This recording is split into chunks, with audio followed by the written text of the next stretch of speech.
Alright, I am back with Circe, and we are on chapter 10.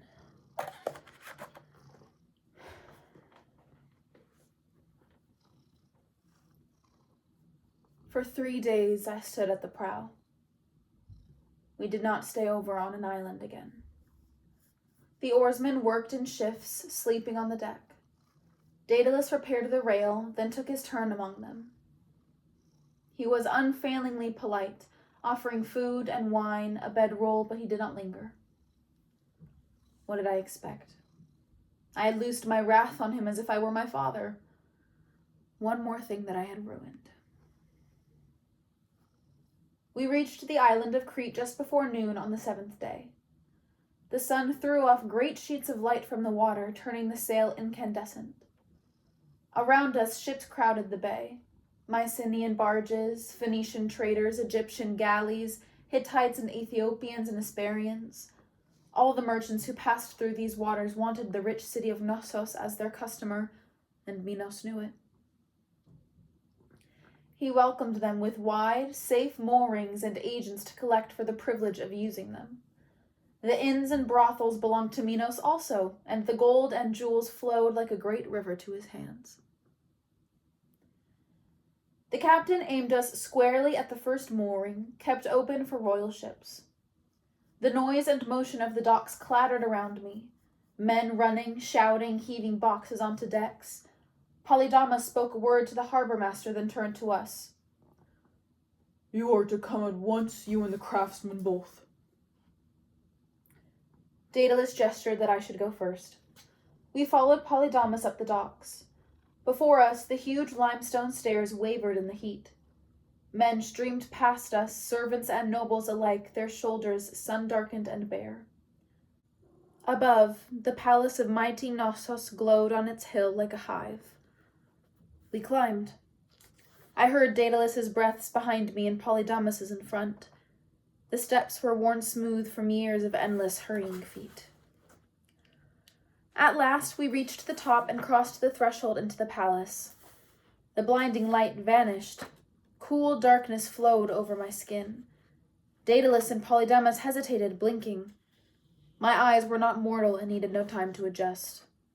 I saw at once the beauty of the place, even greater than the last time I had come. The palace was like a hive indeed, each hall leading to an ornate chamber, and each chamber to another hall. Windows were cut in the walls to let in thick squares of golden sun. Intricate murals unrolled themselves on every side. Dolphins and laughing women, boys gathering flowers in deep-chested bowls, tossing their horns. Outside in tiled pavilions, silver fountains ran, and servants hurried among columns reddened with hematite. Over every doorway hung a labris, the double axe of Minos. I remembered that he had given Pasiphae a necklace with a labris pendant at their wedding. She had held it as if it were a worm, and then when the ceremony came, her neck bore only her own onyx and amber. Polydamas guided us through the twisting passages towards the queen's quarters. There it was more lavish still, the paintings rich with ochre and blue copper, but the windows had been covered over. Instead, there were golden torches and leaping braziers. Cunningly recessed skylights let in light, but no glimpse of sky. Daedalus's work, I suppose. Pasiphae had never liked our father's prying gaze. Polydamas stopped before a door scrolled with flowers and waves. "The queen is within," he said, and knocked. We stood in the still and shadowed air. I could hear nothing beyond that heavy wood, but I became aware of Daedalus's ragged breath beside me. His voice was low. "Lady," he said, "I have offended you and I am sorry. But I am sorrier still for what you will find inside. I wish—" The door opened. A handmaid stood breathless before us, her hair pinned in the Cretan style at the top of her head. "The queen is in her labors," she began, but my sister's voice cut across her. "Is it them?" At the room's center, Pasiphae lay upon a purple couch. Her skin gleamed with sweat, and her belly was shockingly distended, swollen out like a tumor from her slender frame.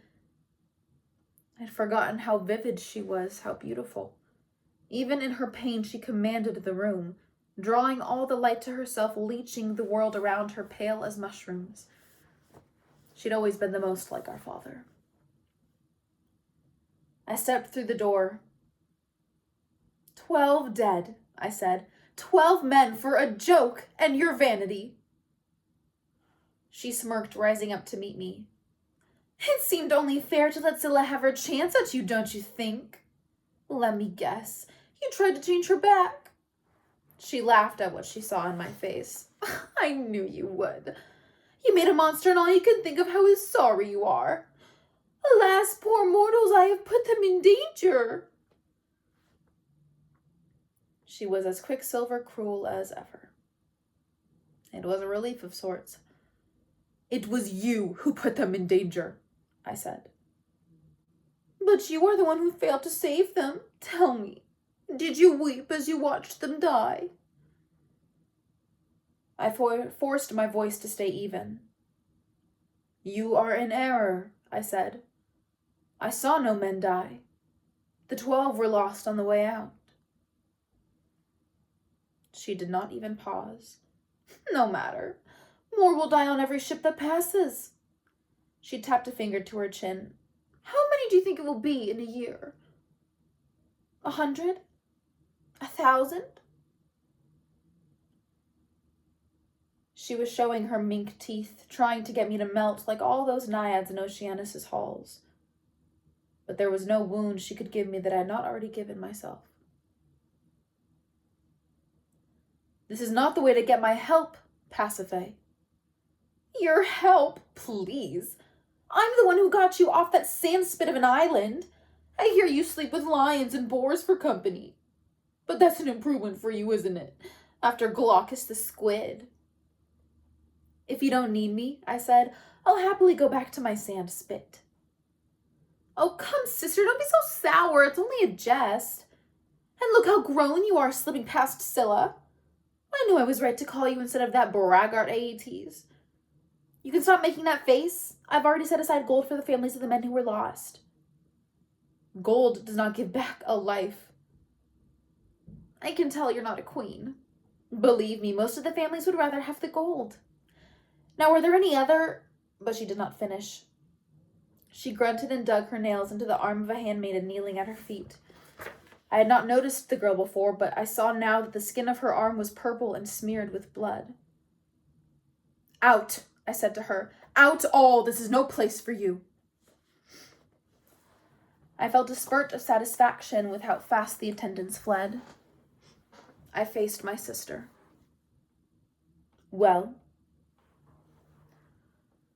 Her face was still contorted with pain. What do you think? It's been days and it hasn't even moved. It needs to be cut out. She threw back her robes, revealing the swollen skin. A ripple passed across the surface of her belly from left to right, then back again. I knew little of childbirth. I never attended my mother, nor any of my cousins. A few things I remembered hearing. Have you tried pushing from your knees? Of course I've tried it! She screamed as the spasm came again. I've had 8 children! Just cut the fucking thing out of me! From my bag, I drew out a pain draught. Are you stupid? I'm not going to be put to sleep like some infant. Give me the willow bark. Willow is for headaches, not surgery. Give it to me. I gave it, and she drained the bottle. Daedalus, she said, take up the knife. I had forgotten he was there. He stood in the doorway very still. Pasiphae, I said. Do not be perverse. You sent for me. Now use me. She laughed, a savage sound. You think I trust you with that? You are for after. Anyway, it's fitting that Daedalus should do it. He knows why. Don't you, craftsman? Will you tell my sister now, or shall we let it be a surprise? I will do it, Daedalus said to me. It is my task. He stepped to the table and took up the knife. The blade was honed to a hair's edge. She seized his wrist. Just remember, she said. "Remember what I will do if you think to go astray." He nodded mildly, though for the first time I saw something like anger in his eyes. She drew her nail across the lower portion of her belly, leaving a red slice. "There," she said. The room was hot and close. I felt my hands slicked with sweat. How Daedalus held that knife steady, I do not know.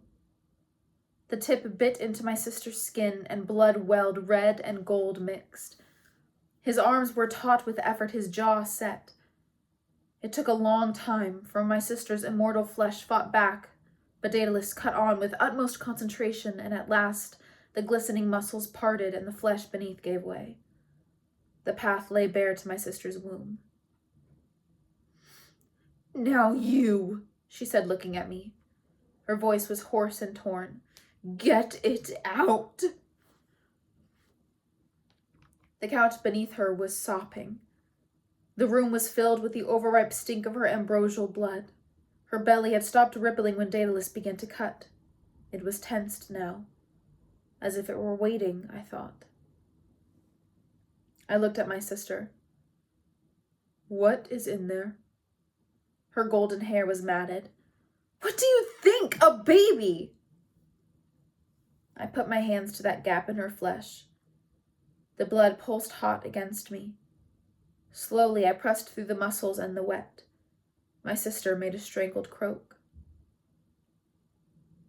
I searched in that slickness, and at last there it was, the soft mass of an arm. A relief. I could not even say what I had feared. Just a baby. "I have it," I said. My fingers inched upward for purchase. I remember telling myself that I must be careful to find its head. I did not want it twisted when I began to pull. Pain burst in my fingers, so shocking I could not cry out. I thought of some scrambled thing, that Daedalus must have dropped the scalpel inside of her, that a bone had broken in her labor and stabbed me. But the pain clamped harder, driving deep into my hand, grinding. Teeth. It was teeth. I did scream then. I tried to jerk my hand away, but it had me fast in its jaws. In a panic, I yanked. The lips of my sister's wound parted, and the thing slid forth. It thrashed like a fish on a hook, and muck flew across our faces. My sister was shrieking. The thing was like an anchor dragging on my arm, and I felt my finger joints tearing. I screamed again, the agony white hot, and fell on top of the creature, scrabbling for its throat with my hand. When I found it, I bore down, pinning its body beneath me. Its heels beat on the stone, its head twisted side to side. At last I saw it clear. The nose broad and flat, shining wetly with birth fluid. The shaggy, thick face crowned with two sharp horns. Below, the froggy baby body bucked with unnatural strength. Its eyes were black and fixed on mine. Dear gods, I thought. What is it? The creature made a choking sound and opened its mouth. I snatched my hand away, bloody and mangled. I had lost my last two fingers and part of a third. The thing's jaw worked, swallowing what it had taken. Its chin wrenched in my grip, trying to bite me again. A shadow beside me, Daedalus, pale and blood-spattered. "I am here." "The knife," I said. "What are you doing? Do not hurt him, he must live." My sister was struggling on her couch, but she could not rise with her muscles cut. "The cord," I said. It still ran gristle-thick between the creature and my sister's womb. He sawed at it. My knees were wet where I knelt. My hands were a mass of broken pain and blood. "Now a blanket," I said, "a sack." He brought a thick wool coverlet, laid it on the floor beside me. With my torn fingers, I dragged the thing into its center. It fought still, moaning angrily, and twice I nearly lost it, for it seemed to have grown stronger even in those moments. But Daedalus gathered up the corners, and when we had them, I jerked my hands away. The creature thrashed in the blanket folds, unable to find a purchase. I took the ends from him, lifting it off the floor. I could hear the rasp of Daedalus's breath. "A cage," he said. "We need the cage." "Get one," I said. "I will hold it." He ran. Inside its sack, the creature twisted like a snake. I saw its limbs lined against the fabric, that thick head the point of horns. Daedalus returned with a bird cage, the finches still fluttering inside, but it was stout, large enough. I stuffed the blanket in, and he clanged shut the door. He threw another blanket over it, and the creature was hidden. I looked at my sister. She was covered in blood, her belly a slaughter yard. The drips fell wetly to the sodden rug beneath. Her eyes were wild. "He did not hurt it." I stared at her. "Are you mad? He tried to eat my hand. Tell me how such an abomination came to be." "Stitch me up." "No," I said. "You will tell me, or I will let you bleed yourself dry." "Bitch," she said, but she was wheezing. The pain was wearing her away. Even my sister had an end in her, a place she could not go. We stared at each other, yellow eyes to yellow. "Well, Daedalus," she said at last, "it's your moment. Tell my sister whose fault this creature is." He looked at me, face weary and streaked with blood. "Mine," he said. "It is mine. I am the reason this beast lives." From the cage, a wet chewing sound. The finches had gone silent. "The gods sent a bull, pure white, to bless the kingdom of Minos. The queen admired the creature and desired to see it more closely, yet it ran from any who came near. So I built the hollow likeness of a cow with a place inside for her to sit. I gave it wheels so we might roll it to the beach while the creature slept. I thought it would only be. I did not." "Oh, please," my sister spat. "The world will be ended before you stammer to your finish. I fucked the sacred bull, all right? Now get the thread." I stitched my sister up. Soldiers came, their faces carefully blank, and bore the cage to an inner closet. My sister called after them, "No one goes near it without my word. And give it something to eat." Silent handmaids rolled up the soaked rug and carried off the ruined couch as if they just did such work every day. They burned frankincense and sweet violets to mask the stench, then bore my sister to the bath. "The gods will punish you," I had told her while I sewed. But she had only laughed with a giddy lushness. "Don't you know?" she had said. "The gods love their monsters." The words made me start. "You talk to Hermes." "Hermes? What does he have to do with this? I don't need some Olympian to tell me what is plain before my face. Everyone knows it." She smirked. "Except for you, as usual." A presence at my side brought me back. Daedalus. We were alone for the first time since he had come to my island. There were drops of brown spattered across his forehead. His arms were smeared to the elbow. "May I bandage your fingers?" "No," I said. "Thank you. They will fix themselves." "Lady," he hesitated. "I am in your debt for all my days. If you had not come, it would have been me." His shoulders were taut, tense as if against a blow. The last time he had thanked me, I'd stormed at him. But now I understood more. He too knew what it was to make monsters. "I am glad it was not," I said. I nodded at his hands, crusted and stained like everything else. "Yours cannot grow back." He lowered his voice. "Can the creature be killed?" I thought of my sister shrieking to be careful. "I don't know. Pasiphae seems to believe it can. But even so, it is the child of the white bull. It may be guarded by a god, or it may bring down a curse upon any who harm it. I need to think." He rubbed at his scalp, and I saw the hope of an easy solution drained from him. I must go make another cage, then. That one won't hold for long. He left. The gore was still drying stiff upon my cheeks, and my arms were greasy with the creature's stink. I felt clouded and heavy, sick from the pollution of so much blood. If I called the handmaids, they would bring me to a bath, but I knew that would not be enough. Why had my sister made such an abomination? And why summon me? Most naiads would have fled, but one of the Nereids might have done it. They were used to monsters.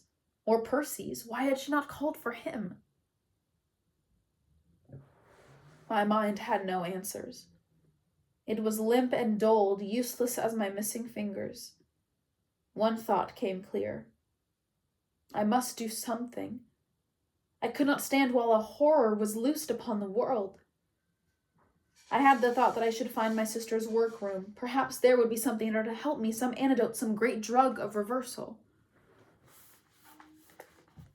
It was not far, a hall off her bedchamber separated by a curtain. I'd never seen another witch's craft room before, and I walked its shelves expecting I do not know what, 100 grisly things, kraken livers, dragon's teeth, the flayed skin of giants. But all I saw were herbs, and rudimentary ones at that. Poisons, poppies, a few healing roots. I'd no doubt my sister could work plenty with them, for her will had always been strong. But she was lazy, and here was the proof. Those few simples were old and weak as dead leaves. They had been collected haphazardly, some in bud, some already withered, cut with any knife at any time of day. I understood something then. My sister might be twice the goddess I was, but I was twice the witch. Her crumbling trash could not help me. And my own herbs from Aiaia would not be enough, strong as they were. The monster was bound to Crete, and whatever would be done, Crete must guide me. I traced back through the halls and corridors to the palace center. There I had seen stairs that ran not to the harbor but inland, to the wide, bright gardens and pavilions which in turn opened out to distant fields. All around, busy men and women swept flagstones, picked fruits, hefted their baskets of barley. They kept their eyes diligently lowered as I went. I suppose living with Minos and Pasiphae, they had grown used to ignoring bloodier things than me. I passed the outlying houses of peasants and shepherds, the groves and grazing herds. The hills were lush and so golden with sun the light seemed to rise from them, but I did not stop to savor the view. My eyes were fixed upon the black outline that stood against the sky. Mount Dicte, it is called. No bears or wolves or lions dare to tread there, only the sacred goats, their great horns curling like conch shells. Even in the hottest season, the forests remain dark and cool.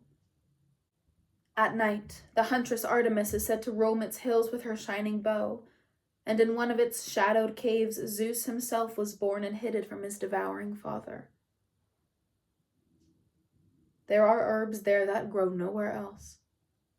They are so rare, few have been given names. I could feel them swelling in their hollows, breathing tendrils of magic into the air. A small yellow flower with a green center, a drooping lily that bloomed orange, brown, and best of all, furred Dittany, queen of healing. I did not walk as a mortal walks, but as a god, and the miles fell away beneath my feet. It was dusk when I reached the foothills and began to climb. The branches laced over me. The shade rose deep as water, tingling across my skin. The whole mountain seemed to hum beneath me. Even bloodied and aching as I was, I felt a spurt of giddiness at being surrounded by so much ancient power. I traced the mosses, the hummocks of ground upwards, and, at the base of a white poplar, I found a blooming patch of Dittany. Its leaves were threaded with sap, and I pressed them to my broken fingers. The spell took hold with a word. My hand would be whole by morning. I gathered some of the roots and seeds from my bag and kept on. The stink and weight of blood hung still upon me, and at last I found a pool, cold and clear, fed by icy melt. I welcomed the shock of its waters, their clean, scouring pain. I worked those small rites of purification which all gods know. With pebbles from the bank, I scrubbed the filth away. After, I sat on the soft bank beneath the silvered leaves and thought of Daedalus's question. Can the creature be killed? Among the gods, there are a few who have the gift of prophecy, the ability to peer into the murk and glimpse what fates will come. Not everything may be foreseen. Most gods and mortals have lives that are tied to nothing. They tangle and wend now here, now there, according to no set plan. But then there are those who wear their destinies like nooses, whose lives run straight as planks however they try to twist. It is these that our prophets may see. My father had such foreknowledge, and I had heard it said all my life that the trait was passed to his children also. I'd never thought to test it. I'd been raised to think that I had none of his strengths. But now I touched the water and said, "Show me." An image formed, delicate and pale as if made from curls of mist. A smoking torch bobbed in long corridors. A thread unwound through a stone passage. The creature roared, showing its unnatural teeth. It stood tall as a man dressed in rotting scraps. A mortal, sword in hand, leapt from the shadows to strike it dead. The mist ebbed and the pool cleared again. I had my answer, but it was not the one I had hoped for. The creature was mortal, but it could not die as an infant by my hand or Daedalus's. It had a fate, many years in the future, and must live it out. Until then, it could only be contained. That would be Daedalus's work, yet there might be a way for me to help him. I paced among the shadowed trees, thinking of that creature and what weaknesses it might have. I remembered its black eyes fixed ravening on mine, its sucking hunger as it fought me for my hand. How much would it take to sate that appetite? If I had not been a god, it would have crawled up my arm, consuming me inch by inch. I felt an idea rise in me. I would need all the secret herbs of Dictee, and with them the strongest binding weeds, ilex root and withy, fennel and hemlock, aconite, hellebore. I would need as well the rest of my moly stores. I slipped through those trees unerring, hunting down each ingredient in its turn. If Artemis walked that night, she kept out of my way. I carried the leaves and roots back to the pool and ground them on its rocks. The paste I gathered in one of my bottles and added some of the pool's water. Its waves still bore the blood it had washed from my hands, mine and my sister's too. As if it knew, the draught swirled red and dark. I did not sleep that night. I stayed on Dictee until the sky went gray and then began walking back to Knossos. By the time I reached the palace, the sun was bright on the fields. I passed a courtyard that had caught my eye the day before and stopped now to examine it more closely. In it was a great dancing circle, ringed by laurels and oaks for shade from the beating sun. I had thought its floor was made of stone, but now I saw it was wood, 1,000 tiles of it so smoothed and varnished that they seemed like a single piece. They were painted in a spiral, traveling outwards from its center like the furling crest of a wave. Daedalus's work. It could be no other. A girl was dancing on it. No music played, yet her feet kept perfect time, each step the beat of a silent drum. She moved like a wave herself, graceful but with relentless driving motion. On her head shone the circlet of a princess. I would have known her anywhere. The girl from Daedalus's prow. Her eyes widened when she saw me, just like her statues. She bowed her head. "Aunt Circe," she said, "I'm glad to meet you. I'm Ariadne." I could see pieces of Pasiphae in her, but only if I searched. Her chin, the delicacy of her collarbone. "You are skilled," I said. She smiled. Thank you. My parents are looking for you. No doubt. But I must find Daedalus. She nodded, as if I were only one of 1,000 who wanted him instead of her parents. I will take you. But we must be careful, the gods are looking. She slipped her fingers into mine, warm and a little damp from her exercise. Through dozens of narrow side passages she led me, her feet silent on the stones. We came at last to a bronze door. She beat 6 times in a rhythm. I cannot play now, Ariadne, a voice called. I am busy. I'm with the Lady Circe, she said. The door swung open, revealing Daedalus, sooty and stained. Behind him was a workroom, half open to the sky. I saw statues with their cloths still on them, gears and instruments I did not recognize. At the back, a foundry smoked, and metal glowed hot in a mold. A fish spine lay on a table, a strange, jagged blade beside it. I have been to Mount Dicte, I said. I have glimpsed the creature's fate. It can die, but not now. A mortal will come who is destined to dispatch it. I do not know how long it may be. The creature was full grown in my vision. I watched the knowledge settle on him. All the days ahead that he must be on his guard. He drew a breath. So we contain it then? Yes. I have brewed a charm that will help. It craves... I paused, feeling Ariadne behind me. It craves that flesh you saw it eat. It is part of its nature. I cannot take away that hunger, but I may set bounds upon it. Anything, he said. I am grateful. Do not be grateful yet, I said. For 3 seasons of the year, the spell will keep its appetite at bay. But every harvest it will return and must be fed. His eye flicked to Ariadne behind me. I understand, he said. The rest of the time it will still be dangerous, but only as a savage beast might be. He nodded, but I saw he was thinking of harvest time and the feeding that must come. He glanced at the molds behind him, tinged red with heat. I will be finished with the cage tomorrow morning. Good, I said. It cannot come too soon. I will work the spell by then. When the door closed, Ariadne stood waiting. You were speaking of the baby that was born, were you not? He is the one that must be kept until he's killed. He is. The servants say he is a monster, and my father shouted at me when I asked about him. But he is still my brother, is he not? I hesitated. I know about my mother and the white bull, she said. No child of Pasiphae could remain innocent for long.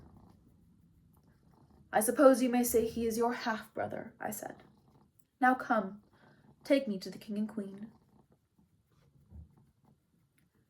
Griffins preened, delicate and regal, on the walls. The windows spilled sun. My sister lay on her silver couch, glowing with health. Beside her, on an alabaster chair, Minos looked old and puffed, like something left dead in the waves. His eyes seized on me as snatcher birds take fish. Where have you been? The monster needs tending. That is why you were brought here? I have made a draught, I said, so we may transfer it to its new cage more safely. A draught? I want it killed! Darling, you sound hysterical, Pasiphae said. You haven't even heard my sister's idea. Go on, Circe, please. She rested her chin on her hand, theatrically expectant. It will bind the creature's hunger for 3 seasons of each year. That's it? Now, Minos, you'll hurt Circe's feelings. I think it's a very fine spell, sister.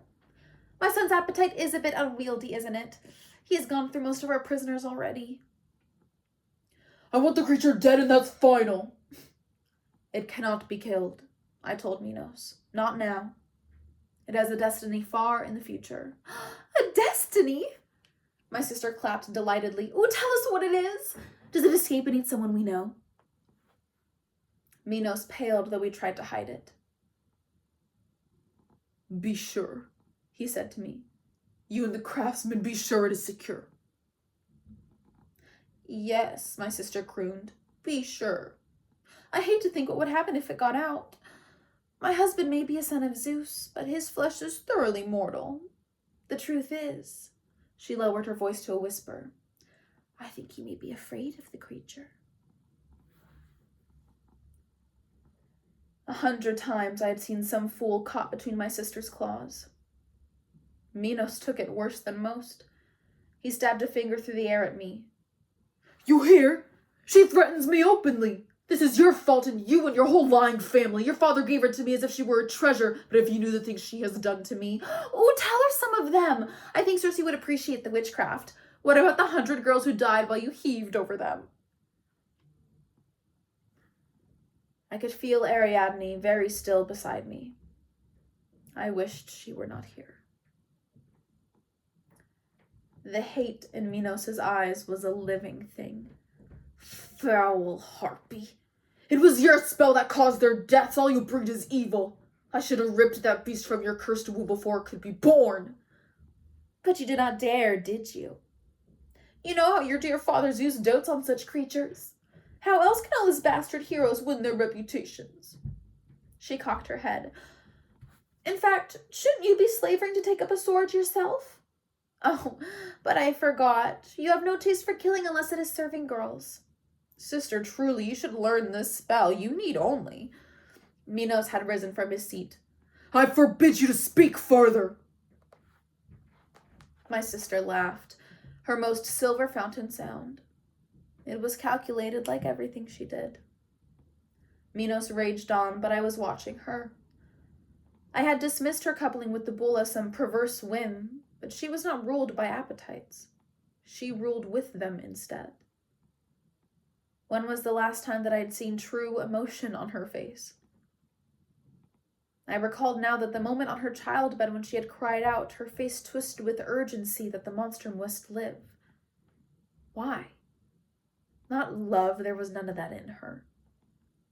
So the creature must somehow serve her ends. It was my hours with Hermes that helped me to an answer, all the news he had brought me of the world. When Pasiphae had married Minos, Crete was the richest and most famous of our kingdoms. Yet since then, every day more mighty kingdoms were rising up, in Mycenae and Troy, Anatolia and Babylon. Since then, too, one of her brothers had learned to raise the dead, the other to tame dragons, and her sister had transformed Scylla. No one spoke of Pasiphae anymore. Now, at a stroke, she made her fading star shine again.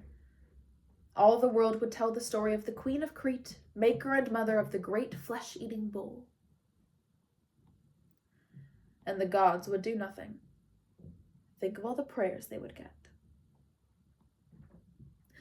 It's just so funny, Pasiphae was saying. It took you so long to understand. Did you think they were dying from the pleasure of your exertions? From the sheer transported bliss? Believe me. I turned to Ariadne, standing beside me, silent as air. Come, I said. We are finished here. We walked back to her dancing circle. Over us, the laurels and oaks spread their green leaves. When your spell is cast, she said, my brother will not be so monstrous anymore. That is my hope, I said. A moment passed. She looked up at me, hands clasped to her chest as if she kept a secret there. Will you stay a little? I stayed and watched her dance, arms curving like wings, her strong young legs in love with their own motion. This was how mortals found fame, I thought, through practice and diligence, tending their skills like gardens until they glowed beneath the sun. But gods are born of ichor and nectar. Their excellence is already bursting from their fingertips. So they find their fame by proving what they can mar. Destroying cities, starting wars, breeding plagues and monsters.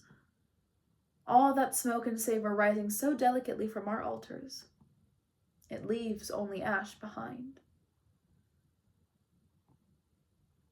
Ariadne's light feet crossed and recrossed the circle. Every step was perfect, like a gift she gave herself, and she smiled, receiving it. I wanted to seize her by the shoulders. Whatever you do, I wanted to say, do not be too happy. It will bring down fire on your head. I said nothing and let her dance. And that's the end of the chapter.